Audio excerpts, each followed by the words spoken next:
Okay, so let's start this session of today.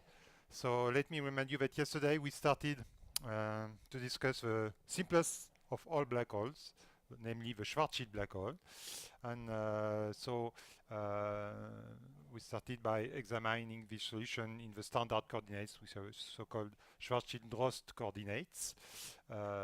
So let me remind you the expression of the solution found by Schwarzschild, the solution of the Einstein equation. It has this very simple form, which depends on your single parameter, m, which is to be interpreted physically as the mass of a black hole. I don't know if I will have time to show you this, but or probably maybe Tom is going to show this. If you look at geodesic in the space-time, which represent orbits, time-like orbits, then you will see that far from the object, the orbits obey the Kepler law, simply, and the mass parameter which enter into this Kepler law is nothing but this mass m here, this parameter m. So it's really the mass felt by an observer far from the object. Okay, and we started yesterday to discuss a few properties of this metric. First, we will see in a few minutes, we check this explicitly, that it's a solution of the vacuum Einstein equation. Ricci of G is 0. We noticed that it is a spherically symmetric solution, nothing depends on theta phi. We notice also that it is a static solution of the Einstein equation. First of all, it is stationary. We have a Killing vector d by dt, the unit vector associated to the t coordinate, because nothing depends on t in the metric, so it is stationary. And moreover, this Killing vector is orthogonal to some hypersurfaces, namely the hypersurfaces t equal constant, and this is the very definition of a static spacetime in general relativity. This means, in some sense, the spacetime is not moving, it's not rotating, for instance. But this is valid only in the region M1. Remember, we distinguish two regions in this spacetime. M1, which is for r larger than 2m, and M2 when r is smaller than 2m. So,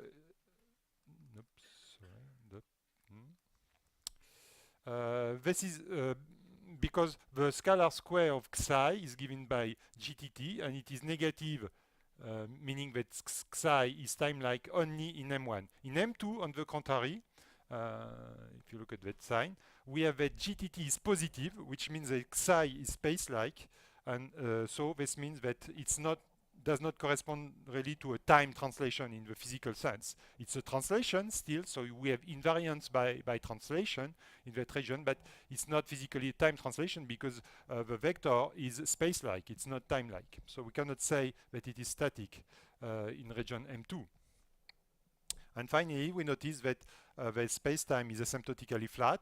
When r is very large, all these terms 2m over r vanish, and so we get simply the Minkowski metric expressed in spherical coordinates. Okay, and as I maybe mentioned yesterday, the first thing to do when you want to study a space-time is to look for the null geodesics, because they define the causal structure, especially if you look at the null cones in your space-time. So this is first thing to do. So let's do this. So we will simplify the problem. We are not going to look at all the null geodesics, but to the one which are more relevant to the black hole character. It's the radial geodesic. To know, for instance, if a photon can escape from the object. So the simplest thing is to study photon that propagates radially. Okay. So it means radial. What does this mean? This means theta equal constant and phi equal constant.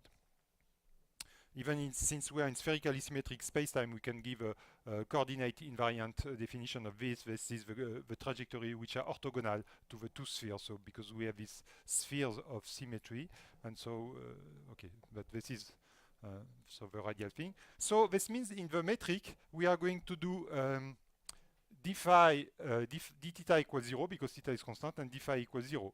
And if you do this, and if you looked for a null curve, so that the line interval given by the Schwarzschild expression here is 0. So you put d theta equal to 0, d phi equal to 0, and you want this to be 0 because a null geodesic is a null curve, of course.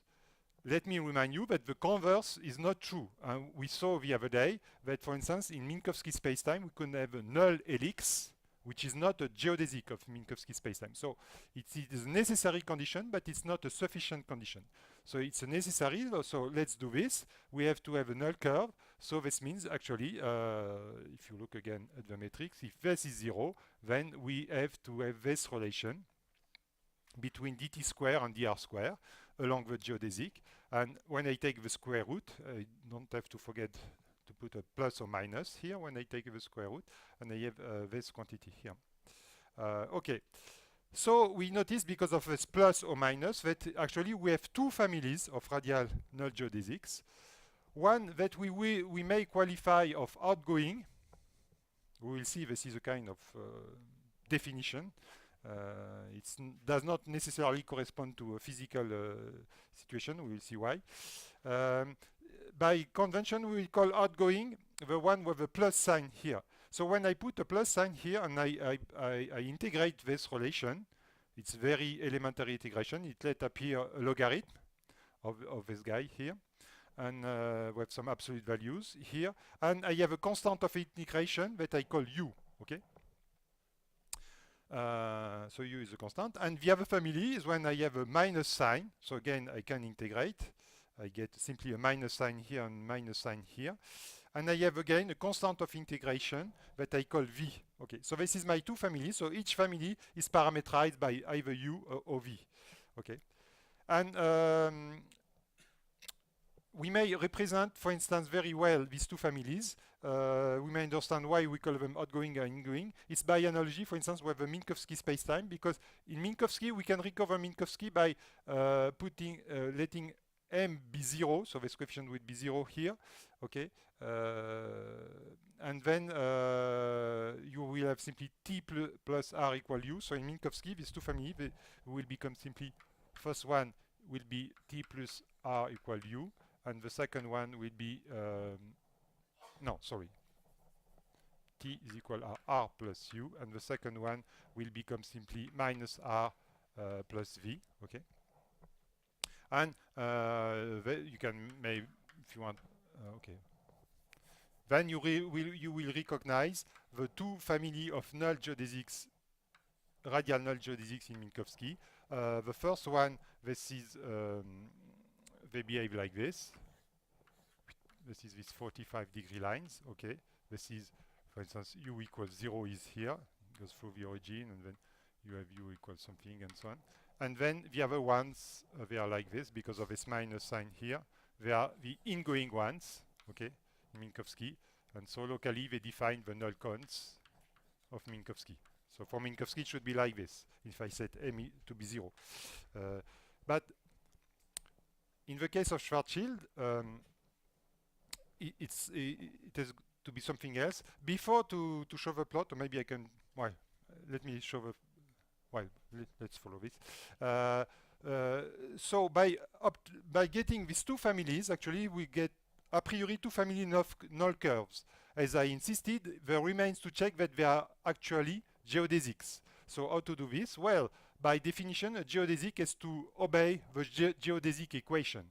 Okay. So we have to check that these two families that we have found here do obey the geodesic equation. How do we do this?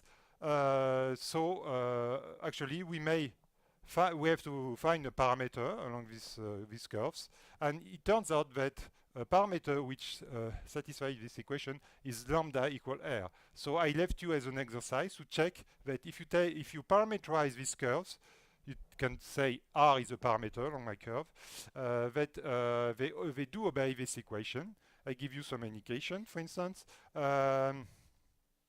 So the equation of this radial geodesic is like this. T is given by this. R is R, and theta and phi are constant. So when you take a first derivative with respect to R, you get these things. The second derivative is like this. And then, so you have this guy and these guys, because lambda is R, okay? And so there remains to get the Christoffel symbol to check that this equation is satisfied. And a way to get the Christoffel symbol, of course, you can find them in many textbooks, but you can also compute by yourself. And I will just show you how to compute this with Sage, for instance, with SageMath, just as an example of a tensor computation we can do with SageMath. So let me run Sage. So Sage is the short name for SageMath. So I open a Jupyter notebook, which is the graphical interface to Sage. Jupyter is used also, maybe you are familiar with it, it's used for Python, for instance, you can have pure Python things. So it's opening a notebook somewhere, well, in my browser. Okay, I make a new SageMath session, for instance. I will probably enlarge all this. Okay. So that you can see. Okay, put maybe F11. Okay, full screen.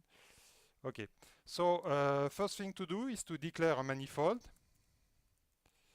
to get the Schwarzschild spacetime. So you can see. Okay, yes. A manifold of dimension 4. I give a symbol M for it. And I'm declaring that it's a Lorentzian manifold. It means it will be equipped with a metric of signature minus 1 plus 1 plus 1 plus 1. Okay, so I have this object. Then I'm creating my manifold. And first thing to do is to define a coordinate chart on the manifold to set up the coordinates. So I will call the chart itself, namely the set of coordinates capital X. And here I'm giving some symbols for my coordinates that I am free to choose. This is the Python variable that I will use is r theta phi. This is a shorthand like this. And then this is if I don't know, you know, it's an objective language. So if I don't know how to create a coordinate system, I may think it starts by C, but it could be coordinate or chart. Then you have a tab character like this, and you see all the functions available in the manifold, which start by letter C. And I think there is chart, which sounds the thing that I need. Okay, so I select this one. And then here I have to pass a row string like this, containing the LaTeX, possibly, or the range of the coordinates. So for T, it's simply T. It ranges in all R. For R, I'm telling Sage that it will range between 0 and plus infinity, which is O like this, like infinity. Okay. So by default, I didn't say anything for T. It means it ranges between minus infinity plus infinity. For theta, it ranges between 0 pi. And moreover, for theta, I want Sage to print out things using LaTeX theta, okay, not phi, th, okay. And for phi, my phi, then I'm telling it's ranging in 0 pi, and with LaTeX symbol phi, okay. Okay, I'm doing this, up.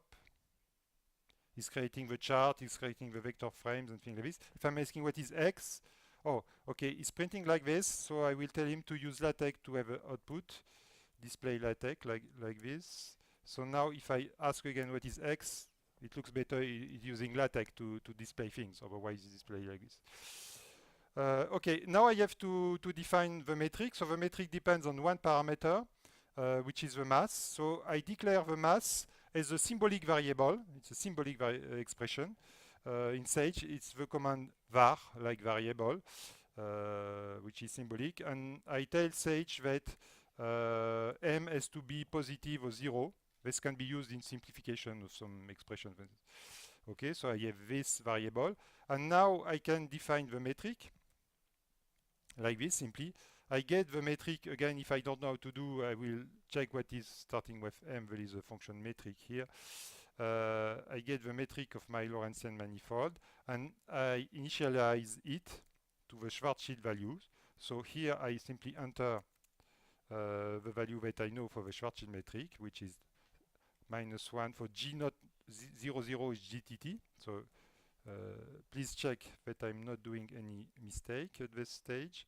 So here I have 1 divided by 1 minus 2m divided by r. G, you can see maybe it's a little, I should do like this. G22, this is G theta theta, so this is simply R square for Schwarzschild metric. R square, R square. G33 is simply R square times sine theta square, okay? So I have fully defined the metric because it's diagonal. So by default, if I don't mention a coefficient, it will take it to be 0. So when I ask Sage to display the metric, it gives me the Schwarzschild expression. I can check. Maybe he has changed some orders with respect to why he put, I don't know why, a minus sign here, but you can, okay. It's not like a human being would have written it, but it's correct at least, okay. And then I may ask, what are the Christoffel symbols? So for this, I may check if it is a Christoffel symbol function with a tab character. So it has one, which is Christoffel symbol display. So I select it, and then it will compute. So it takes a little time. Actually, the time is not taken so much in the computation, but in the simplification of the final expressions. It's checking many things, trigonometric simplification and things like this. And at the end, it's printing for you all the Christoffel symbols. By default, only the non-vanishing ones are printed, and only the non-redundant one. For instance, it's printed R theta, not theta R, but because theta R, we know it is symmetric. So there is no need to print it. Okay, so you can take these Christoffel symbols and plug them into the geodesic equation to check that actually we were dealing with geodesic for this null curve. So let's go back to this. Okay, whoop. Okay. So I left you this as an exercise then to. And you have a copy or more or less of his worksheet here. So if you click on this, you will get what I have shown you, basically this notebook. Okay. So now we are convinced this is geodesic. So let's plot them. So for Minkowski, we knew it was like this. And now for Schwarzschild, it's like this.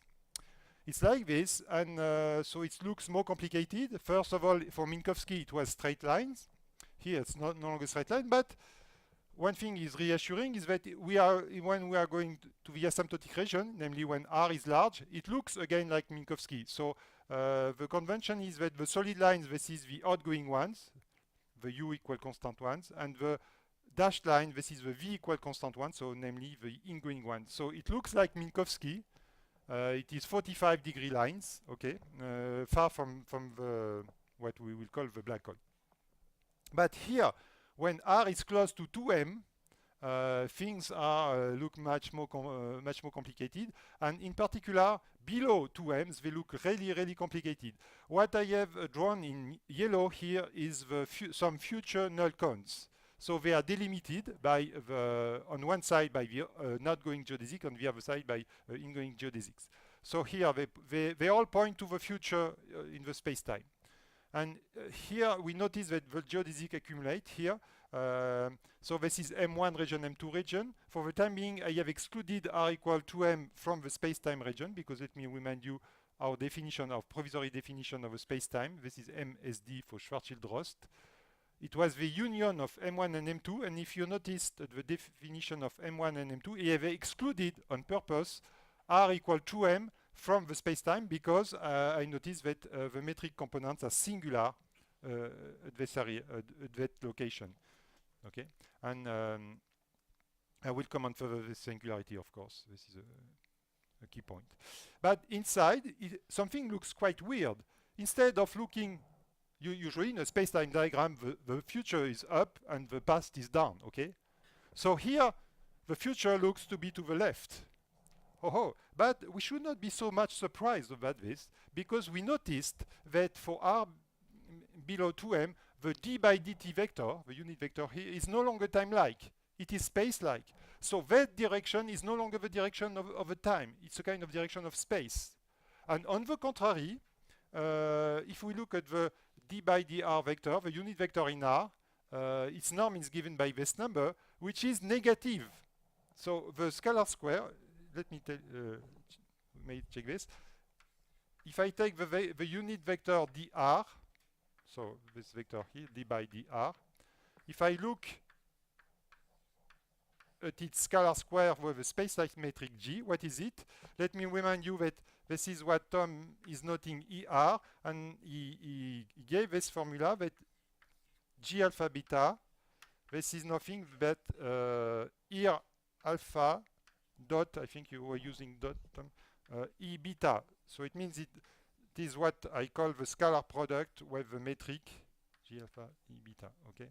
So each time you have the unit vector associated to your coordinate system, the scalar product of two of them is nothing but the corresponding metric component. So this means that this guy here is nothing but GRR. And GRR, I can read it here. And for M R smaller than 2M, this guy is negative. So I get this is negative in region M2.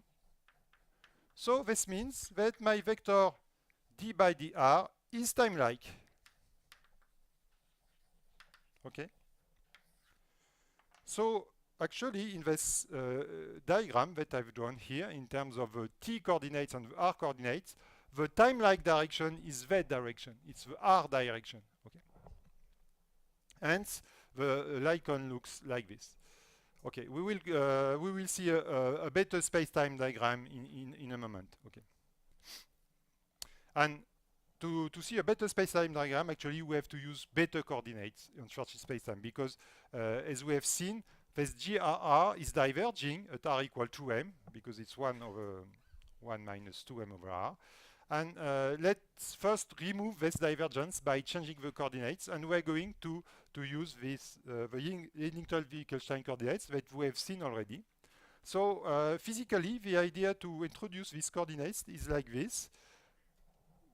We want to, because the null geodesics are a privileged structure in space-time. I mean, they are they define the causal structure. So it's a good idea sometimes to define a coordinate system which is adapted to this null geodesics. As you can see in the Schwarzschild-Rosse coordinates, none are not adapted to any null geodesics because all the geodesics are curved in this coordinate. But if we choose a coordinate system like this, t tilde, if I define a new time coordinate, time with quotes, asymptotically it will be a time coordinate, t tilde like v minus r, where v is the constant along ingoing radial null geodesic, then by definition the equation of the null radial geodesic, the ingoing ones, will be elementary in my coordinate system. It will obey this equation where v is a constant, so it will be a straight line. When I draw it, okay, it means that if I use t tilde here for the ingoing ones, I have minus r, it will be straight lines like this, even in the strong field region, okay, by construction. And if you do this, and if you replace v by its expression on if you extract from this equation of the ingoing radial coordinates v in terms of t and r, okay, and you substitute in that equation, you get this relation between the new time coordinate and the old one and r, okay? So it is a change of coordinate formula. So then r is the same and theta and phi the same. So it's quite simple. So you can do it by yourself as an exercise. Perform the change of coordinate formula on the metric tensor. You write the standard formula for how does the tensor change when you change the coordinate. You have only one change of coordinate here. It's very easy. And you will end up with this metric line element, which is the same metric, but expressed in these new coordinates that I call ingoing Eddington-Winckelstein, IEF. Okay, so the difference with before, of course, I have t tilde, and I have an off-diagonal term that I didn't have in the standard Schwarzschild-Rosse system. But now, okay, so you may say, oh, it's more complicated because it's no longer diagonal metric. You have this TR term. But okay, but the benefit, so this is the price to pay, but the gain is that this GRR coefficient is no longer singular at r equal to m. At r equal to m, its value is 2. Okay, and 2 is not diverging or whatever, 2 is 2. Okay, so it's very nice. And you may say, oh, but this metric coefficient still is 0, so maybe 0 is a kind of singular value. No, because what is important to see if a metric is degenerate or not, because we want physically to be a non-degenerate bilinear form, is the determinant of a metric. And if when you compute the determinant, because of this off-diagonal term, the determinant is not the product of a diagonal. Okay, it's more complicated. Huh? So the determinant turns out not to be 0 because of it. So it's purely regular metric that are equal to m. Yes?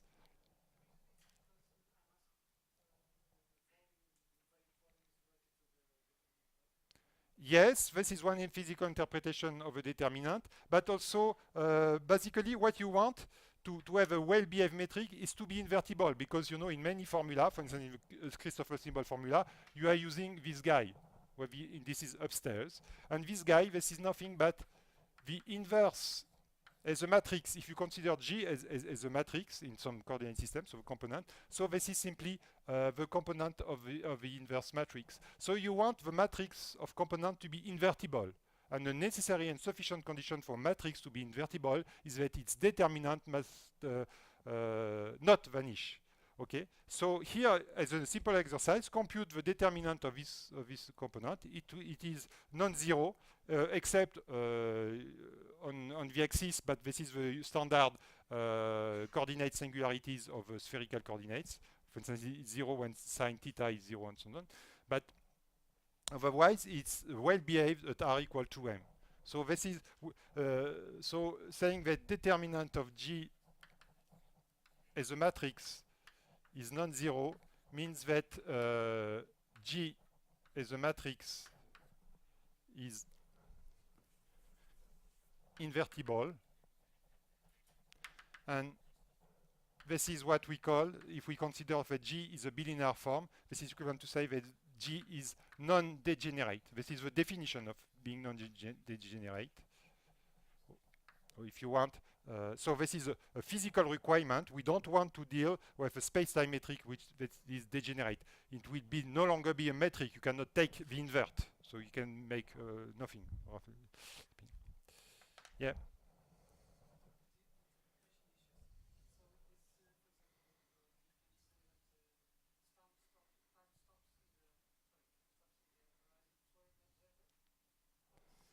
Yes, I will discuss this further in the remainder of the lecture, because this is more, but yes, I will discuss this later on. Okay. So now let us, here we recognize something.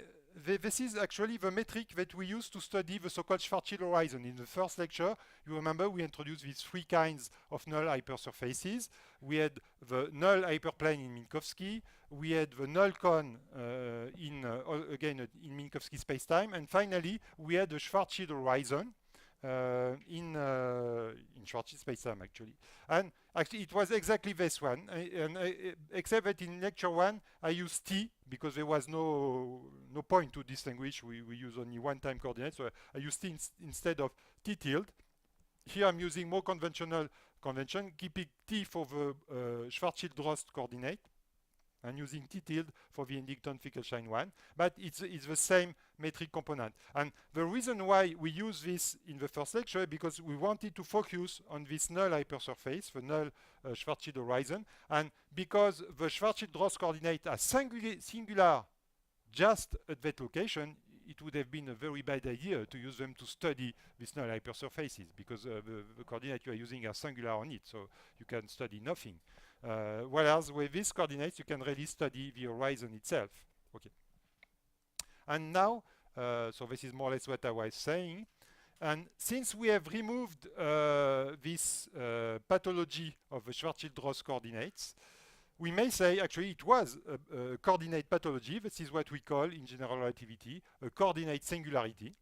Because it's not a singularity of space-time itself. If I can remove it by changing the coordinates, this means this is a bad behavior of my coordinates. And this we are familiar with. For instance, on the sphere, if you take the standard spherical coordinates, theta phi, so theta equals 0 or theta equals pi, which is here at the poles, you know that phi is not well determined. You don't have a unique value of phi. It's kind of multi-valued thing. So again, this is a coordinate singularity, and you can see this in the metric.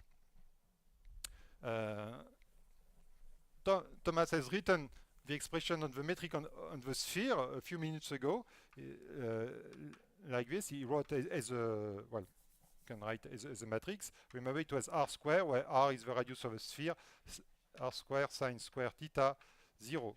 Okay. If you look, so this is the metric on the sphere.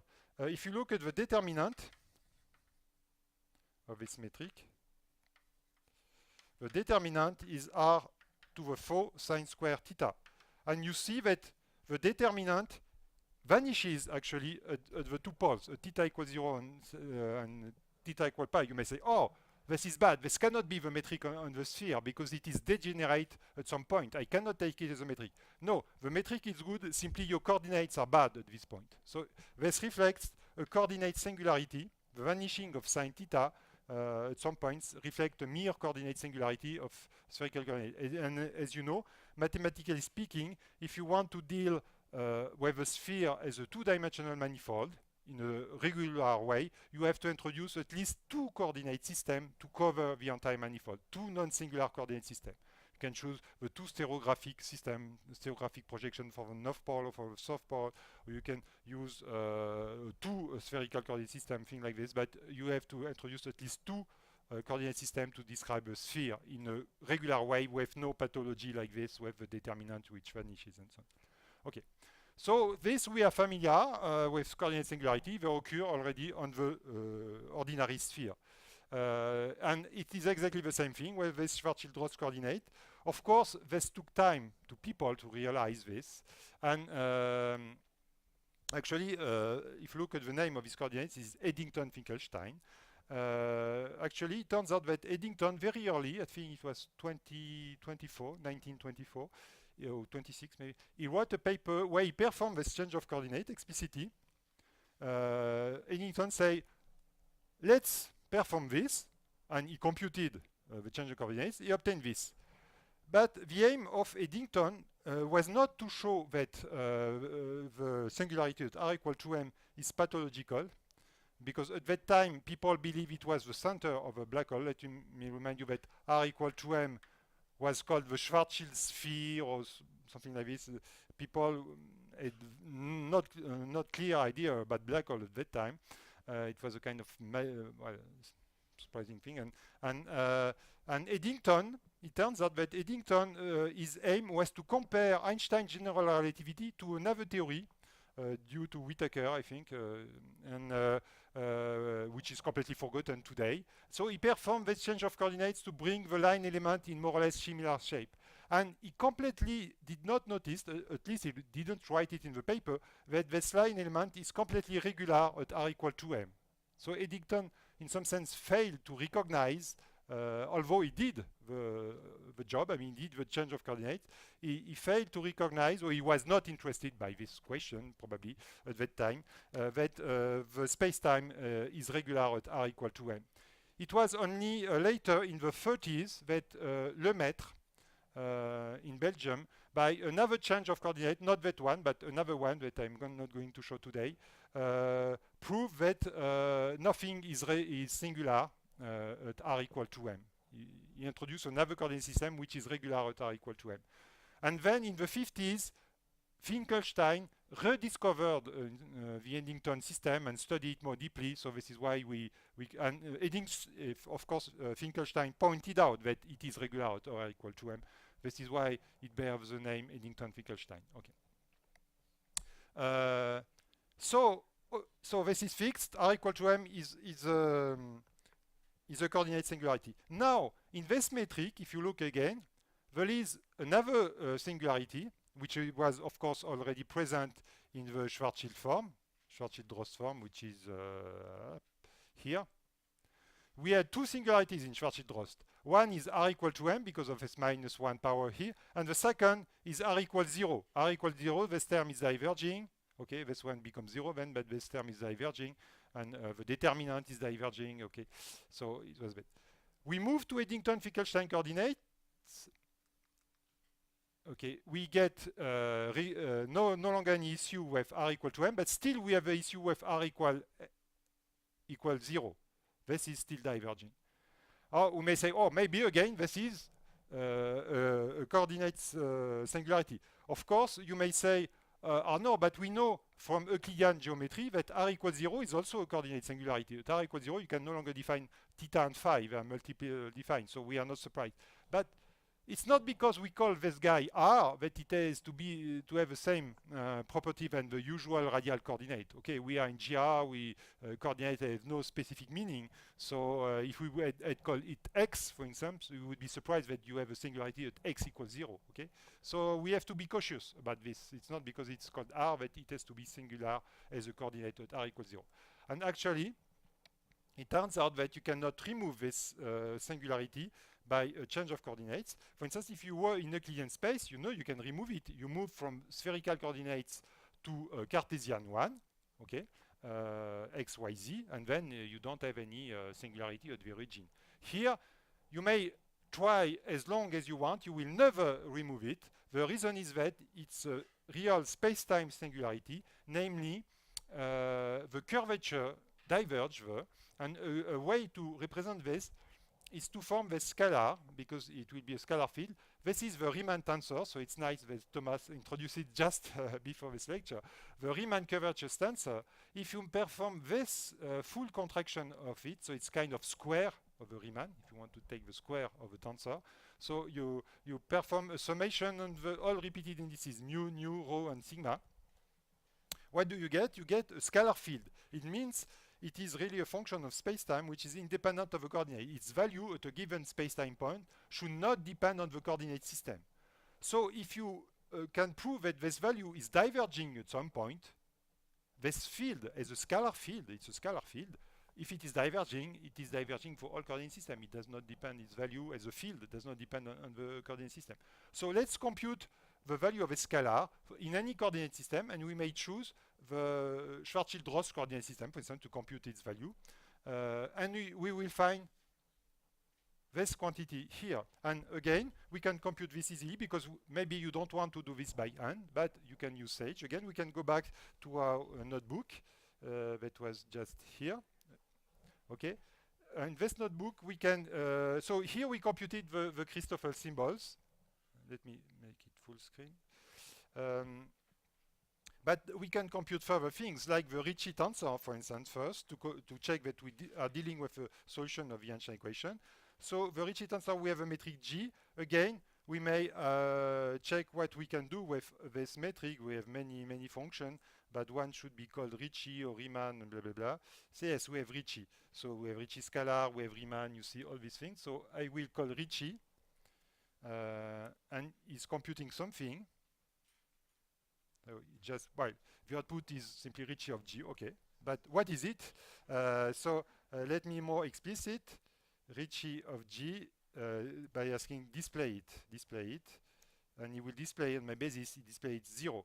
I can have another type of display. If I want to see all the components at glance, I can display it as a matrix. The notation is then like this.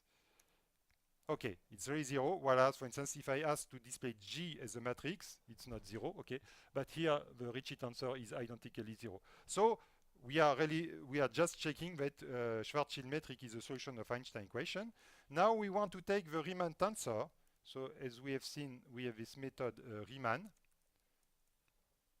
Again, for those who are not familiar, let me remind you that Python is an object-oriented language. This is why when you call a function, you may naively, if you don't know object-oriented language, you will say, maybe I have a function Riemann like this that I apply to G, something like this. No.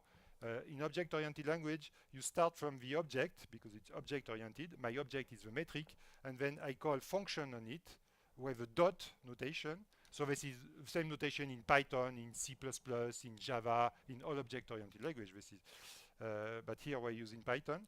And then we have a function which in this object-oriented language is called the method. So my method, as we have seen, is Riemann. So I compute this guy.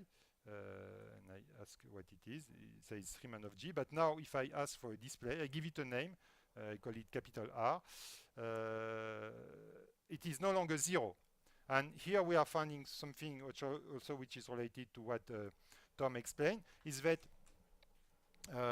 we are really in a curved space-time. Okay, the Ricci tensor is 0, but Ricci is only a part of the Riemann tensor. The remaining part is the so-called Weil tensor that was mentioned at the end of your talk. And the Weil tensor, in this case, which is equal to the Riemann because the Ricci is 0, is non-zero. It has some components. It should have 256 components, but many of them are 0, fortunately, and the remains, so it's not very long. This is the basis here. It's expressed on the basis because it's a type. Let me remind you, it's a type 1-3 tensor. So this R, if I ask Sage what is this R, more details about this, he will say it's a tensor field of type 1, 2, 3. It means 1 index up, 3 index downstairs. Okay, and again, I can have a kind of matrix view of it, but there are many zeros.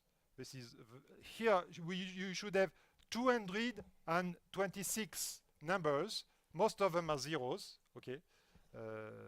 And if I want to get only one component, the 0, 1, 0, 1, 1, I can ask Sage, of course, to do this, and then I will get a non-zero 1. If I check another one, I don't know, this 1, 2, 3, I don't know. Why this one is 0, for instance. Okay. So I have a Riemann, but what I want is not the Riemann, is the Riemann squared. So let me remind you what was this Riemann square. I can write, just to show you an example of using some commands in a notebook. I can change the style of these things to be a markdown code. And now I can say that the Kretschmann, it's quite a complicated name, and I can use LaTeX like this. So we will see the definition of it. It was the ABCD, okay, of R A B instead of alphabet, okay, ABCD is this. And when I execute this cell, I have a LaTeX here. So this is the definition of a Kretschmann. So let's compute it. More or less, we follow this definition. We say that K is equal to the Riemann, but it's the Riemann with all the indices down. Usually, for the Riemann itself, the indices is verb because it's 1-3 tensor. So I ask first to have all indices down by this function down. And I lower the indices with a metric G. I could use another metric if I had another one, so I have to specify which metric I'm using to find the indices. And then in Sage, it's very easy because you can use LaTeX notation like this. As I was using my LaTeX formula ABCD, it will recognize which indices are repeated ones or not. I have simply to add explicitly the multiplication term. And then I have all the indices up, so up with the metric G of my up. And again, I use LaTeX notation to denote this contraction A, B, C, D. So we will recognize that A is repeated, so I have to make a summation on A, B is repeated, and so on and so forth. And it's computing for you. So it should compute. It's computing and simplifying. Oh, it's okay. So what is K? It says it's a scalar field. Okay, you found a scalar field. Okay, but could you display it, please? Well, it's simply display. It's not could you display it, please? Well, it is this scalar field. It goes from the manifold to the real numbers. It's a scalar field. It takes these coordinates. It has this coordinate expression. This is what we've seen. If you want to get only the coordinate expression, not this fancy formula, you could use the form x expression, and it returns the expression of the scalar field. So we have checked with Sage that the Kretschmann scalar takes exactly this value here. So let's go back to this. So it's this. Yes. No, because you have things which are imported because is running, this Jupyter is running the so-called SageMath kernel. It's written here. The kernel is using because there are various kernels in Jupyter. I could use change kernel, a pure Python 2 kernel, for instance. Then you will not recognize things like pi, which are predefined, or manifold. In Python does not know about manifold, okay? So it's because I'm running a SageMath kernel, this is predefined. Don't have to import things, otherwise I would. But if you want, for instance, at some point to use NumPy to make a numerical resolution, since NumPy is included from you can make like import numpy as np, for instance, and then you have numpy. So you can use if you need it. But all the Sage things are predefined. Okay.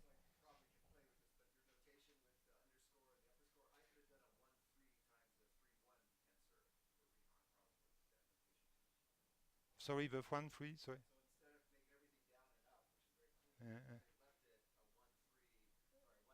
Uh, yes, yes, we can do, because in this up and down you can choose, by default is doing down on all these indices, but you can specify which indices you want to up and down, and you can, there are many, all the tensor calculus is implemented, you can do what you want.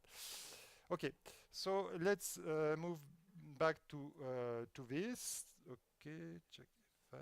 Okay, so we are convinced that the Kretschmann is 48 m square over R6, and now obviously this diverge when R goes to 0, so it means we have really a curvature singularity at R equals 0. Okay, so this is the real singularity at the center of the Schwarzschild black hole. Okay, so now we are going to understand better the pathology of the Schwarzschild-Ross coordinates. A way to see this is to draw the surface t equal constant, the hypersurface t equal constant of Schwarzschild-Ross coordinates, in terms of our new coordinates t tilde and r.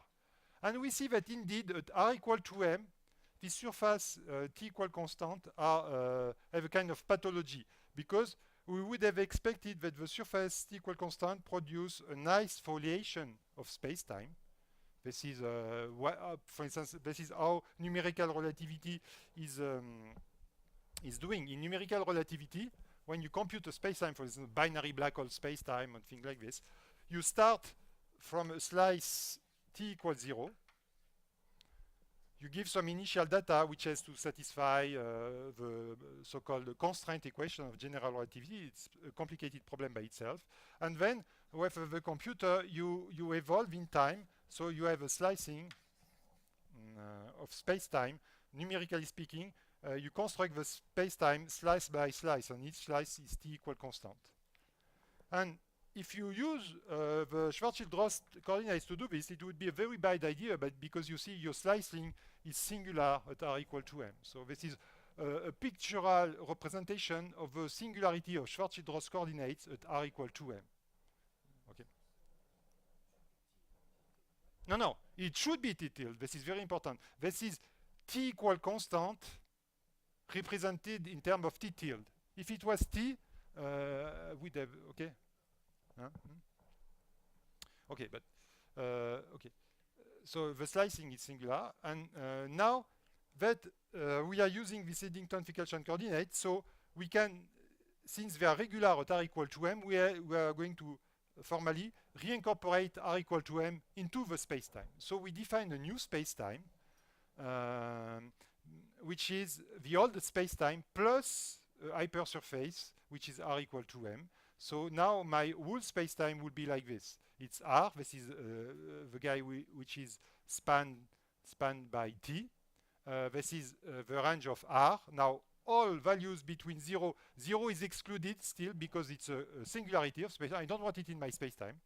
This is the correct way to deal with singularity, is to remove them from the space-time, because you can no longer speak, say, well, since the curvature is diverging, I mean, it means actually in nature we don't think that the curvature is diverging at that point, because usually in physics, where you have a divergence of some quantity, some fundamental quantity in your theory, like the curvature here, this simply means this simply marks a limit of your theory, not a real divergence in nature. And everybody believes, almost everybody, I guess, that this pathology could be removed by having a better theory of gravitation, probably a quantum theory of gravitation or a gravitified theory of quantum mechanics, depending on the way you see it. And you know, there are some hints, some more than hints. I mean, there are some active development on this, like string theory or quantum loop gravity and so on. But and in this theory, hopefully, there should be no longer any pathology at r equals 0 in the Schwarzschild metric. But okay, we don't have such really good theory yet. And the final part is S2. This is the sphere, the theta phi. So this is the invariant part of the Schwarzschild. Okay. Okay. So now we can picture again things. In this new coordinate system, I'm using t tilde all the time because everything is regular. This is what we have seen before. So we knew already by the computation that we did before that r equal to m actually. So when you fix, we are in 4 dimension, we fix one of the coordinates. So this means we are dealing with a 3-dimensional object, namely a hypersurface. And this 3-dimensional object that I represent as a 2-dimensional one because I'm lacking 1 dimension in the blackboard is a null hypersurface. And more than being a null hypersurface, actually it's a Killing horizon because the d by dt, that's a unit vector, is null on it and is normal to the hypersurface. Okay, we have seen this before. So this is what we call a Killing horizon when we have a symmetry generator which is normal and thus tangent to the null hypersurface. The topology is very simple because it is a sphere plus the time. So the 3 coordinates that you may use on it is t tilde and theta phi. I represented only phi here, theta is missing. We have seen also that it's a non-expanding horizon, and the area, we computed it, remember, explicitly, it was 4 pi m square, okay? And now we can draw again the basic object, namely the null radial geodesics, in terms of this regular coordinate system. Since now we are living a regular coordinate system. So again, this is the same convention as before. The dashed lines, this is the ingoing radial null geodesics. The solid ones are the outgoing ones. And now the drawing is drawn in terms of t tilde and r. Okay, and we see by construction, remember that t tilde was introduced as being v minus r. So we notice that by this very definition, the ingoing null geodesic have to be in this diagram exactly straight lines all the way, even in the black hole region here. Okay, they are straight line. On the contrary, the outgoing geodesics, they have a more complicated equation which will involve this logarithm term. And so they are curved lines. Okay, right. And again, I have pictured some future null cones. So in the asymptotic region, it looks like Minkowski. It's more or less a regular null cone. Here, it's more like this. And here, at r equal to m, we could see, I should have put one, then one side is vertical and the other one is tilted. And here, it's like this. So it looks more towards the future in that direction.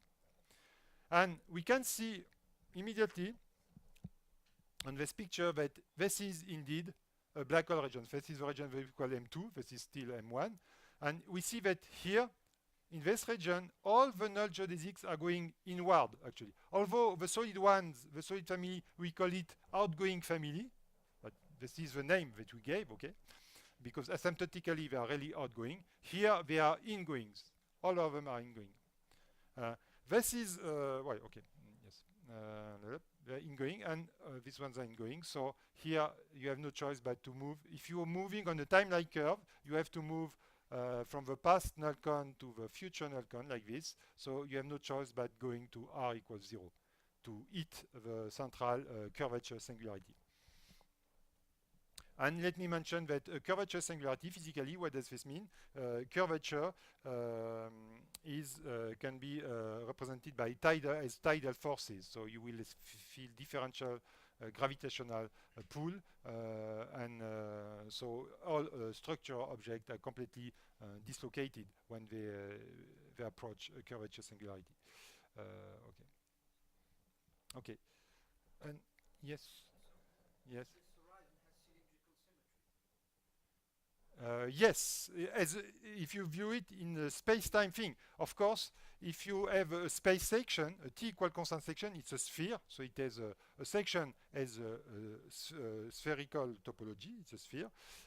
Whereas if you view it as a space-time thing, it's a cylindrical, it is this topology, r times s2. It's a cylinder of dimension 3. Usual cylinder should be r times s1, of course, the circle. Okay. Now I'm going to comment about things which maybe are less physically relevant because they don't appear in gravitational collapse, but they are important to have really a deep understanding of the Schwarzschild black hole, and they are also very important in some area of theoretical physics, and even in quantum gravity. So I think it's important to cover them. Again, we may make another change of coordinates. There are many coordinates in Schwarzschild. It is probably the most studied solution of Einstein equation. And you may introduce new coordinate capital T, capital X by this formula. They look complicated. There are some reasons I have no time to. In the notes, you will find many more arguments leading to this coordinate system. T and X are like this. X can take any value in the whole real range, but T has to be bounded by these two values. And then you will find that the space-time metric looks like this. Why? The change of coordinates is very complicated. You see, this is the Eddington-Finkelstein one. But at the end, the output is not so complicated, except that R is no longer one of the coordinates. It has to be a function of T of X. So it's kind of shortcut here that you have when you see R, like this. And moreover, you cannot find an explicit function of it. You have to invert this relation to get R as a function of T and X, but okay. But a nice feature of this coordinate system is that the radial node geodesics have very simple expression, because this term, if you make theta equal constant, phi equal constant, this is 0, okay? So ds is equal to 0 is equivalent to dt is plus or minus dx. So this means that both family, the ingoing and the outgoing, they will have very simple expression. They will both be straight lines, okay, in this system. So the space-time itself, we can draw it in this new coordinate system, T and X. We have, so it's quite distorted with respect to previous picture. First, one of the distortion is due to this constraint here. T cannot take, it has to be limited by this branch of parabola here. I have a branch of hyperbola, sorry. And then, okay, it has to be like this. This is M1. H corresponds, well, sorry, R equal to M. When I set R equal to 2M, this is 0, okay? So this means that X is equal to T, or plus or minus T. And actually, it's only plus T in that sense. So X equal T is that diagonal here. So this is my horizon. R equals 0 is this complicated thing here. Well, it's a hyperbola. No, a parabola, sorry. No, hyperbola, because this is the asymptote, sorry. It's a branch of hyperbola, okay, which is given by this, again, we can see it here. If I set R to be 0, I have 0 here, I have 1 here, so it's x minus 2t is equal to minus 1, so it means it's a hyperbola, okay? This hyperbola here. This is the curvature singularity, and I have a black hole region, M2 here. And what is represented in blue is simply the hypersurface T equal constant of Schwarzschild-Ross coordinates. Again, we recover the coordinate singularity on the horizon. They accumulate near the horizon. It's not regular slicing. And the dashed lines are the R equal constant lines. And for instance, you can see that R equals 0 is a kind of limit of these R equal constant lines here. And if you look at this is the Schwarzschild-Ross coordinates in this new Kruskal-Shekera's coordinates. If you look at the Eddington-Finkelstein ones, again, we recover graphically that they are regular on the horizon because the T tilde equal constant, they produce a regular slicing everywhere. It's tilted if you want, blah, blah, but there is no pathology on the horizon. And again, the dashed lines are the R equal constant things. Okay. If we look now at the null geodesics in this coordinate system, you remember in the Eddington-Finkelstein, it was nice because the ingoing ones were straight lines. But here by construction, because we had this property that we have the metric is conformal, the radial time part of the metric is conformal to Minkowski, actually, a kind of two-dimensional Minkowski metric, then all the radial null geodesics will be straight line, both of them, both families, okay? So we have this nice feature that both families are straight line in this diagram.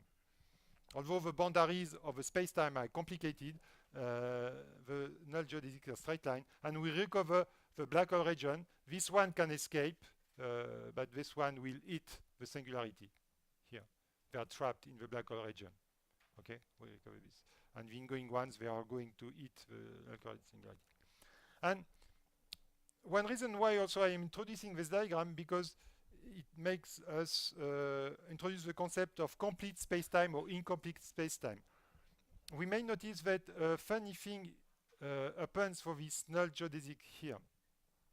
If you introduce a affine parameter on it, a lambda parameter, usually in a regular space-time, lambda can run from -infinity to +infinity. You say that your geodesic is complete. Here it can go to +infinity. It will reach the scribe plus if you want. But here it stops at some value if you go in the past, some fine value like 2 or -2, or it depends on the geodesic. But there is no reason for it to stop if you think about it. Because there is no singularity here. The singularity is here. For instance, if you take this ingoing geodesic, it's coming from lambda -infinity. It's going in the future, and puff, it stops here to lambda equal 2, let's say. But there is a good reason for it to stop. It's hitting a curvature singularity. So it has to stop. It's really a boundary of space-time. It cannot go longer further because there is a singularity. So it's a good reason for it to stop. But to stop here, there is no good reason. This is simply a signature that we are dealing with an incomplete space-time. Okay, we have a solution of the Einstein equation. It was given on that manifold, but probably we can extend this manifold to a larger manifold because there is no physical obstacle to do this. And so this is what people are doing to extend the space-time manifold, and then we get this full Schwarzschild maximal extension because you can no longer extend further. Basically, you take a copy of M1, you invert it, you call it M3. You take a copy of M2, you invert it, you call it M4. And this is regular in terms of the TX coordinates, and this covers the whole. Probably you have seen this picture. This is called already, if you have studied a little bit general relativity, this is called a Kruskal diagram. And in this picture, it's done only in terms of the TX coordinates, but of course, the full metric, full coordinates TX theta phi. And we have a theta phi part here that we forgot because nothing happens due to spherical symmetry. But you have to think that each point on this diagram is not a point, it is a sphere. Okay, because we miss the information on theta phi, we had only information on TX. So you can read very easily the topology of the whole space-time on this simple diagram, because here, since I have excluded r equals 0 from my domain, it's very easy to see that this whole domain, from a pure topological point of view, is equivalent to the whole plane. I can make a continuous transformation from this domain to the whole R2. Okay, so the TX part spans is equivalent to R2 as a topological thing, and each point in this R2 part is a sphere. This means that my manifold is nothing but the product, the set product, the Cartesian product of R2 by the sphere. Okay, this is the topology. So it's quite different from R4. And sometimes some of the mistake people did when speaking about Schwarzschild space-time is that they consider it's a space-time that in mind R4, because 4 dimension it's R4. No, there are many more manifolds than R4. R4 is a very specific case, and this is not a too complicated manifold. It's R2 times S2, but and just yes, we can illustrate many things on this complete manifold. For instance, we can go back to our privileged Killing vector, the one which is asymptotically associated with the static behavior of space-time, namely d by dt, denoted by psi. You can show also that this is d by d tilde. As a vector, they are the same. The two coordinate vectors, d by dt and d by d tilde, this is a simple exercise, are the same. Whereas also as a simple exercise. This is a simple exercise for general relativity. The two r coordinate vectors are not the same. So this looks like a silly equation, but you have to remember that when you take a partial derivative, you have to specify which coordinates are to be kept fixed. So here this is a fixed r theta phi. Here this is a fixed r theta phi. But here this d by dr, this is a fixed t theta phi. And this d bar dr here is a fixed t tilde theta phi, which is not the same thing. So the unit coordinates in the r directions are not the same in the two systems, but the t coordinates are the same as the vectors. And this is nothing but the Killing vector psi. And it's interesting to draw the feed line of psi. So it is like this. And asymptotically, because this diagram is conformal to Minkowski, so we can read just on the picture, we can read the gender of a vector field. It is either it is time-like, null, or space-like. It will be time-like if it is inside the light cone. Since the light cone is 45 degrees, it means it has to have quite a small angle with respect to the vertical. So it is time-like here in this asymptotic region, whereas it is space-like in the black hole region, as we have noticed. Here it is horizontal even. Okay, and it is null, it is 45 degrees on the horizon. It is one of the generator of the horizon here. Okay, and it turns out that as a vector field, it vanishes here at this location, which is a tx equals 0. This is the origin in this diagram. It is called the bifurcation sphere. The reason why it is called like this is because here in this extended space-time manifold, we have actually two null hypersurface. This is one null hypersurface, which is very large. It goes to this other region here. This is another null hypersurfaces, and these two null hypersurfaces, they cross here. And if we restore the phi dimension to have a better view, here these hypersurfaces, they are shown as line. If I want to see them as two-dimensional objects, actually they are three-dimensional, but if I want to restore the phi dimension, keeping the theta dimension hidden, then I get this picture here. I have the first one, which contains the Schwarzschild region H. So this is the Schwarzschild region. The S here, which looks like a circle, this is this point here. Now it's becoming a circle. So this is a bifurcation sphere, because actually it is a sphere. And the other horizon is here. And if you draw the Killing vector psi on these two horizons, it looks like this. And this is it's called the bifurcate Killing horizon. It has some nice mathematical structure. I don't want to enter too much in detail, but this is a view that when this extending Schwarzschild space-time. Okay, and we can go a step further with this type of diagram, is to make a compactification exactly as we did with Minkowski yesterday. We introduce some arctangent function to bring infinity back to finite distance. Sometimes we say we are compactifying the coordinate, thing like this. And then it's the same diagram like this, simply we bring infinity back to finite distance. So we have new coordinates. In this case, it's some Frolov-Novikov coordinate, but whatever. But what is interesting is that we keep the conformal structure. So again, the horizon is 45 degrees. And all the time, when the relativist draw a black hole horizon, he will start to do something like this, probably something like this. But you will see all the time, very hardly you will see an horizon like a tube like this, because here you have a causal structure. You are doing a conformal diagram, and you see that if you are inside, the null geodesic cannot escape. They can escape on the outside to reach the Schrage plus here. So this is the meaning of this so-called Carter-Penrose diagram. The naming here is due to the fact that Penrose introduces this diagram, as I mentioned yesterday, to represent to have a compactified view of Minkowski space-time, and then Carter used them to describe black holes, like here. And here we see clearly we have a Schrage plus here, and we see that this is the causal past of Schrage plus here, and this is the complementary. If we limit our consideration to that part, so it is the black hole region with respect to Schrage plus. Okay. Again, this is drawn with SageMath. If you want to have a look at the notebook which produced this diagram, because this is not run by hand because everything is computed. This is the t equal constant lines. This is the r equal constant lines. This is you have this notebook here, and we can compare with the conformal diagram of Minkowski. The analogy is only in the asymptotic part here. This looks like Minkowski. Apart from this, everything is different. Yes. Because usually these things are done in another coordinate system, which turns out to be singular at Scri plus, and it does not look to exactly to Minkowski. It's more complicated. In particular, to look like Minkowski, I don't know if it's clear, but you should have all the t equal constant surface should have a horizontal slope.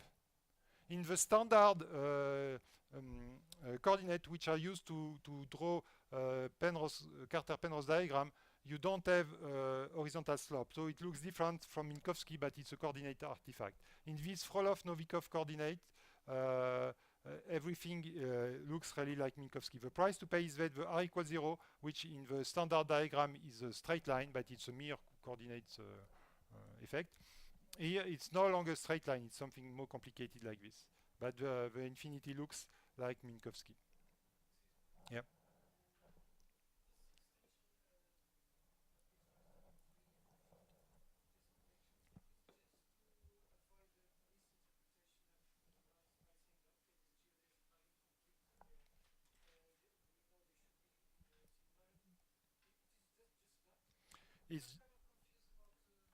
It's yes, it comes from the fact that we are dealing with the pure vacuum Einstein equation. We are not considering gravitational collapse. So if we were considering gravitational collapse of a star, we would have a non-vacuum part of a space-time by construction. And in that case, we cannot make this construction here. Here, it's quite natural because we notice that we have an artificial termination of some null geodesic. So even as a physicist, you may say that, well, there is no physical reason why the space-time should stop here. There is nothing written, end of space-time, please stop for a geodesic, okay? So it should continue. Physically, it's a good motivation to, but the basic assumption underlying this is that we are really dealing with the Schwarzschild solution everywhere, okay? So it's a pure vacuum thing. So we are not representing by this gravitational collapse. I will show you in the next lecture how gravitational collapse should be represented. We don't have this other extra region here. But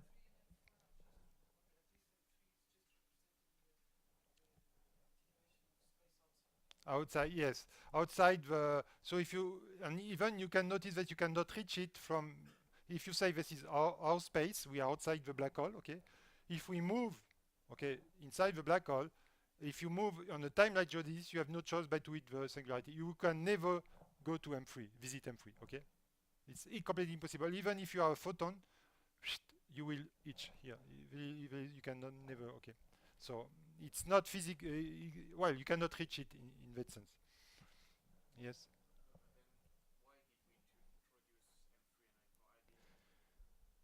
We introduce it by, we are studying this Schwarzschild solution as a solution of the vacuum Einstein equation.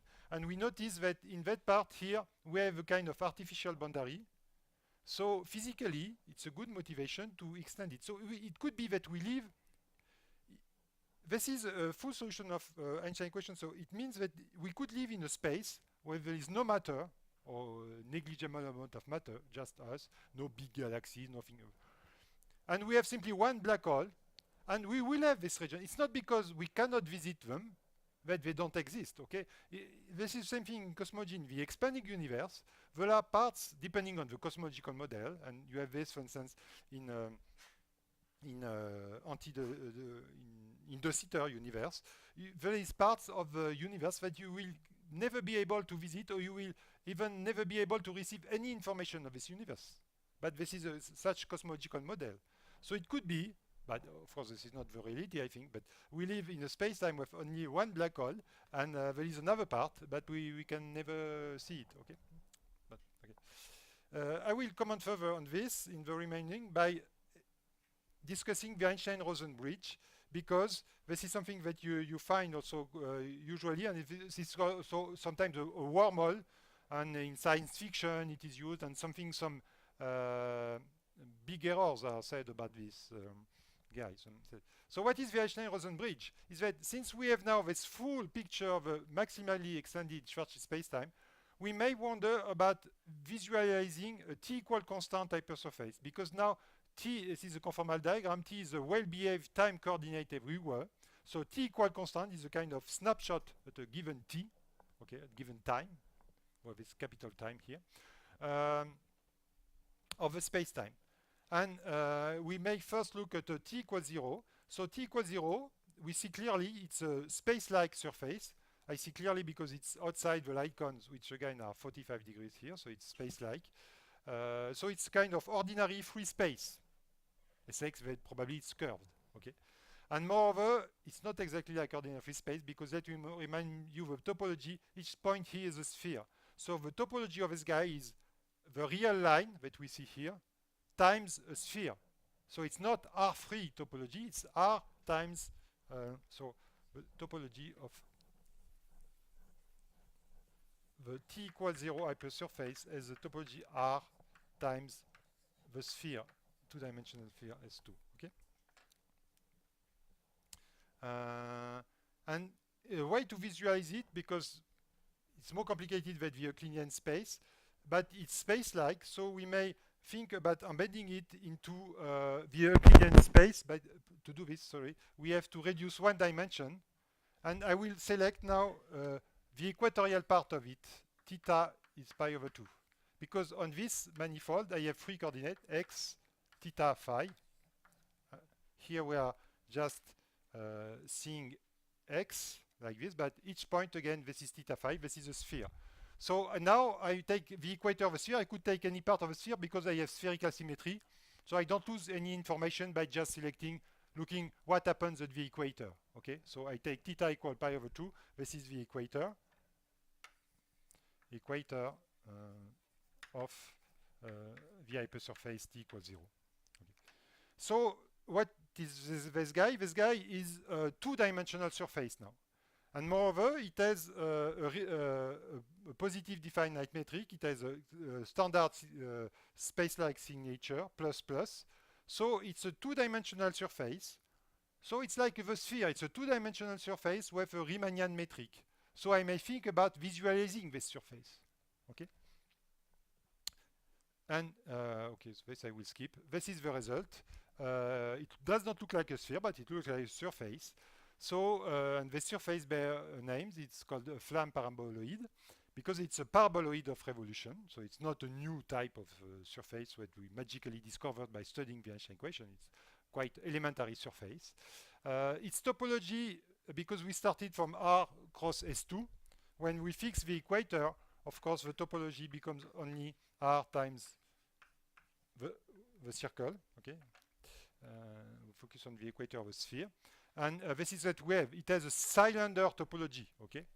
And it is curved because we perform a so-called isometric embedding. It means that we embed this surface into the Euclidean three-dimensional space, x, y, z, okay, standard free space, but in such a way that the embedding is isometric. It means the distances are respected. What does this mean?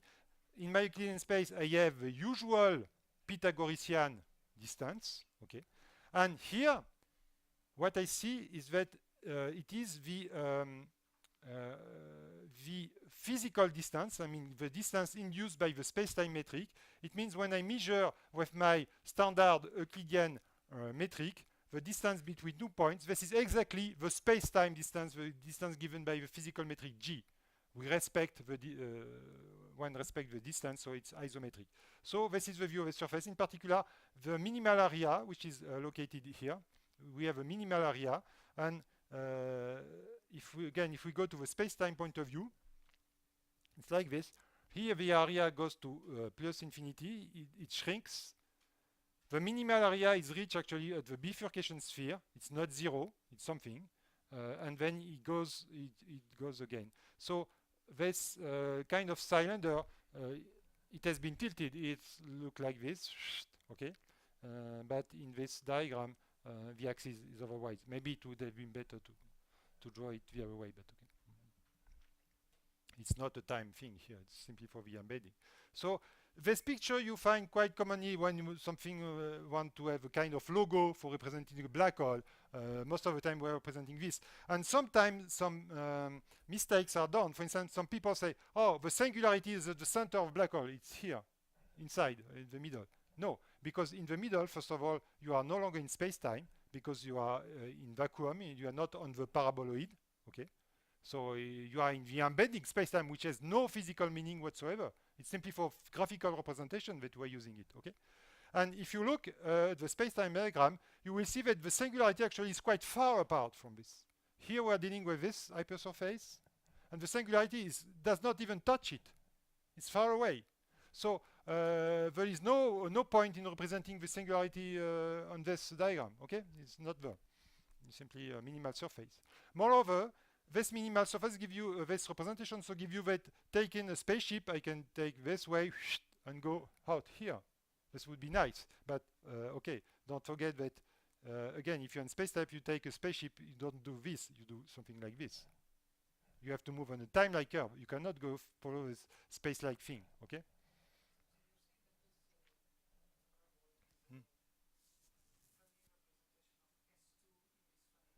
No, not S2. It's not S2 at all. It's a representation of R times S1. This is a two-dimensional manifold. This is a cylinder, actually. This is it has a topology of a cylinder. It is not S2 at all. We started from this because we started from this cylinder. This is a cylinder, the basis of which is the sphere. So it's a three-dimensional cylinder. Here it's represented as a line. I take only the equator on the sphere, so there remains only the circle, which is covered by phi, the azimuthal angle phi, okay? So if you want, here the two coordinates that I could have shown is phi and x. X is going this way. Here I have x positive, x equals 0, and x goes to minus the capital X of the Kruskal coordinate, okay? And this is simply the same thing but zoom out. And then we can have various drawings depending on the slice that we start from. Here we started from t equals 0, but you can consider the other slices like this, t1 half, t1. And then when you touch the singularity here, of course, the space-time stops here. And moreover, there is a funny geometrical thing which happens is that for these slices here on the dashed part, you can no longer perform an isometric embedding into the Euclidean space because the curvature is such that you cannot represent the physical curvature in terms of the Euclidean metric of the space. In some sense, it's too curved. Okay, this happens. There is no guarantee. In order to represent this in Euclidean space, you would have to increase the dimension. But again, there is no point in doing this because for graphical presentation of a four-dimensional Euclidean space, you have to practice a little bit to have a mental representation. Okay. So we had to stop the representation here. This is why there appear some holes in these higher things. This is the limiting case. When you touch the singularity, at least in this diagram, you may represent as a point here the physical singularity because it is exactly this point when you touch it. But here, you have to stop the drawing, so you have this all. It's not really all in space-time. It's that you are not capable to draw the embedding. Okay, and okay, this is okay. I wanted to finish on this just to make things more precise when we speak about Schwarzschild black hole and we see this diagram. What it is exactly? It is this. It is nothing else. And maybe there is no question. Since I have maybe 10 minutes more, we will move to today's lecture, which is the Kerr black hole. Let's move to it. And let's move to it. Okay.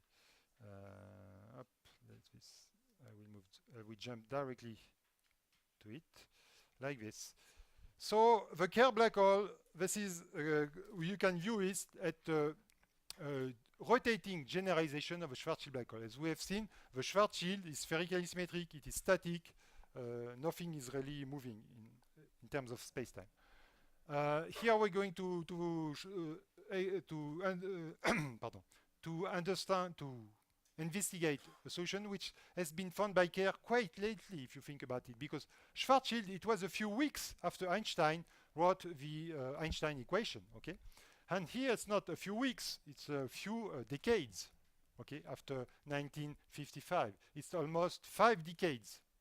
So it took a long time to find a rotating generalization, a rotating black hole. And it was a kind of tour de force by Kerr, which was is still alive, New Zealand mathematician, but at that time he was working in United States. The space-time manifold is, to start with, first to show the solution, it's very simple, quite simple, let's say. It's, again, it's not R4. Forget about R4 when you're dealing with complicated things. Maybe in cosmological space-time you can take R4 as a topology, but here for black holes, forget about R4. It's R2 cross S2. But we remove a part because it is a curvature singularity. Actually, we remove a ring part in terms of coordinates. It's r equals 0 and theta equal pi over 2. Why I'm saying r equals 0 and theta equal pi over 2 may look strange for the equation of a ring. It's because it's a convention. I'm using t and r to span r square. This means that t spans the real line. We are used to this, but r now spans the real line. In the Euclidean space, of course, r spans only 0 plus infinity. And theta phi, they are the usual coordinates on the sphere. So this is r, and these coordinates, they are called the Boyle-Lindquist coordinates. They've been introduced later, 4 years after Kerr found his solution, because actually Kerr did not find the solution in the Boyle-Lindquist coordinates, even in what we call today the Kerr coordinates. But I'm starting from the Kerr, the Boyle-Lindquist coordinate, because it is the simplest expression of a solution. So it is like this. In this t r theta phi coordinates, we have this time we have 2 parameters. Remember, for Schwarzschild we had 1, the mass m. Now we have 2. So it does not look to be a big generalization, to moving from 1 parameter to 2 parameter, but it took 50 years and to get that solution, which is like this. And here you have some shortcut notation. Rho is the function of r and theta, and delta, which appears here in the GR term, is this one. So we may notice a few things. First of all, rho equal to 0 is a singularity in this metric. And it appears exactly as they said that we had excluded. Because in order for rho to be 0, we have to have both r to be 0 and theta to be pi over 2. Both conditions, okay? It's pretty clear on that expression. So this is why we excluded this set. There is a singularity which turns out to be a curvature singularity. And we have another singularity. Delta is equal to 0 because when delta vanishes, of course, this GR diverges. But this is exactly like the Schwarzschild singularity, the r equal to m in the Schwarzschild-Rost coordinates. This is a mere coordinate singularity. And this happens, if you look at the expression of delta, it's a second order polynomial in R. So there are 2 roots. This happens for these 2 roots, R plus and R minus. And we may define H to be the hypersurface when R is equal to 1 root, and H inner for the hypersurface when R is equal to the other root. And if we try to represent graphically these various regions, so we have, it's difficult to draw a really nice diagram because R goes from minus infinity to plus infinity. So a solution found by O'Neill to deal with this was to introduce exponential of R. So if you introduce this as the radial coordinates to draw your pictures, so you keep the standard T phi coordinates. First of all, I should stress this is not a space-time diagram. This is a pure space diagram. I said T equal constant, okay, just to be clear. And so I want to have a 3D representation in terms of R theta phi. And simply I introduce capital R to have the radial coordinates, and I keep the standard meaning of theta phi. For instance, theta pi over 2 is the equatorial plane, like this. And now, since when R, the physical, the space-time coordinate goes to minus infinity, capital R goes to 0, so this is the center here. So right, I wrote R. And r equals 0 is no longer a point. It's when capital R is 1. So it's a sphere. Okay. So r equals 0 in the Boyle-Lindquist coordinates of Kerr solution is not a point. It's not an origin or something. It's a sphere in space-time. Okay. So like this. And the ring singularity, where rho square is equal to 0, is the equator of a sphere. Here. And then you have these various region, which were given by the roots of delta, which is h, and this h inner here. Okay. And so you may define three regions, M1, which is outside for R larger than R plus, M2, which is for R between R minus and R plus, and finally M3, which is for R strictly lower than R minus. And just to finish for today, let's discuss a few solutions of this, a few properties, sorry, of this Kerr metric discovered by Kerr in 1963. So I've written it in terms of the Boyle-Lindquist coordinates. First of all, it's not obvious, but it was already not obvious for Schwarzschild. It's a solution of the Einstein equation, vacuum one, namely Ricci equals to 0. And for this, for Schwarzschild, you can do as an exercise. We did it with StageMath to check it in 1 second, but you can do it as a good exercise to practice with general relativity to check that Schwarzschild solution is indeed a solution of this equation. For Kerr, you can do it also as an exercise. It's a very good exercise and very long exercise. So to do it by hand, because you have to compute all the Christoffel symbol and to form the Ricci tensor and so on. But we know the formula. Thomas gave the formula just before, so if you want to practice, please do it. And you will find, probably you will not find this because there are many chances to make a mistake in the computation. But if you plug this into SageMath, Sage will give for you exactly this. Another property, if you look at the asymptotics, now we have two kinds of asymptotic. R can go to plus infinity to minus infinity. You have various simplification, and you will end up with a form up to this order, 1 over R square. It's nothing but we recognize the Schwarzschild metric in the Schwarzschild-Drost coordinates. And so we may interpret the mass parameter, the M parameter of this solution, as the mass of the Kerr black hole. But we have a funny thing is that in the negative part, to have this interpretation, in the negative part, we have to introduce a new coordinate. R is equal to minus R prime. If I introduce this, R prime is minus R. Then I'm dealing with a coordinate in the M3 region, which goes from 0 to plus infinity, ordinary radial coordinate. And in order to interpret this as a Schwarzschild metric, I have to change, because I have moved this to R minus R, I have to change also the sign of M. So I have to introduce M prime. So I recognize the Schwarzschild metric, but I have a mass M prime in it, which is negative, because M is positive. So it's a kind of funny solution. It's a Schwarzschild solution, but negative mass parameter. So it does not look so physical at first glance. Okay. And other properties now regarding the symmetries of a space-time. As in Schwarzschild case, we may notice that no coefficient depends on t. Again, let me show you the expression of rho and delta. Rho is a function of r and theta, and delta is a function of r only. Other things are constants. Okay, so nothing depends on t. So I have that again the coordinate vector d by dt is a killing vector, is a symmetry generator. And moreover, I may notice that for r large enough, like in Schwarzschild, it's time-like. So we may call this pseudo-stationary. If it was time-like everywhere, we will call it stationary. Here, the vocabulary is pseudo-stationary. That means that it's not time-like everywhere, as in Schwarzschild case.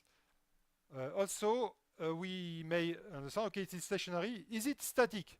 We see that in Schwarzschild case, it was static because psi was orthogonal to the t-equal constant surface. But here, a new feature of this metric, except that it is more complicated, is also that we have this off-diagonal term t phi here.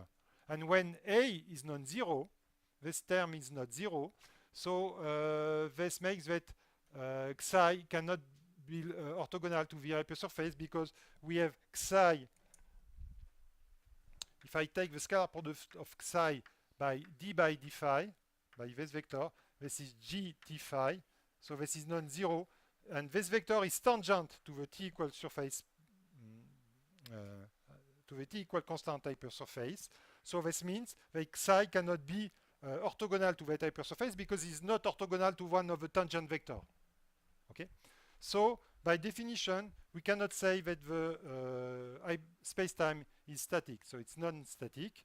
And finally, let's comment about another symmetry. One thing, as in Schwarzschild case, we may notice that no metric coefficient depends on phi. So the coordinate vector d by d phi is another Killing vector, a symmetry generator of spacetime. We call it eta, we give it a specific name. And this eta, when phi moves from 0 to 2 pi, we are back to the same place. So it has closed feed lines. So this is what we call closed orbit of a symmetry group. So that means that the symmetry group is nothing but the rotation group SO2, rotation in the plane. So we have invariance by rotation. We may say that the space-time is axisymmetric. But this time we have dependency in theta, non-trivial ones, and which are such that the space-time is not spherically symmetric. It is only axisymmetric. So it's a weaker symmetry than being spherically symmetric. But it is like this. And finally, I will conclude on this. When A is equal to 0, you can check all the formula, it reduces to the Schwarzschild metric. So we have two reductions to Schwarzschild metric, either asymptotically when R is large, this is what we have seen before, and also when parameter A is 0, we reduce to Schwarzschild metric, except that in that case, we have to exclude the R negative part because it was well defined only when A was not 0. Because should have commented this maybe before. If you look at the expression of rho square here, when R is 0, there is no singularity except when theta is pi over 2. But if you exclude this equator, the ring singularity, when R equals 0, you are on the sphere that we drawn here, on this sphere, here R equals 0. There is no pathology provided that A is not 0. When A becomes 0, rho becomes R, so you have a pathology here. But when A is non-zero, the metric is smooth and everything is okay. This is why when A is non-zero, we can extend the manifold to R to negative values of R, and we cannot when n is non-zero. So this will finish. We will finish here for today about this comment about the basic property of a Kerr metric. So tomorrow we will have another session at 4 p.m. Here, and we will continue to discuss the Kerr metric, and we will move then to dynamical black holes and things which evolve in time. So thank you for today. And we don't have, I guess, because of lunchtime many times for question, but please don't hesitate, of course, to ask question during lunch or when you see me. And I'm here to answer also to your question, of course, obviously. So don't hesitate. You will not disturb me at any point. We can make an appointment if we want to, even to discuss a longer thing. We can go in one of these rooms and to go to a blackboard. And okay. So thank you for today.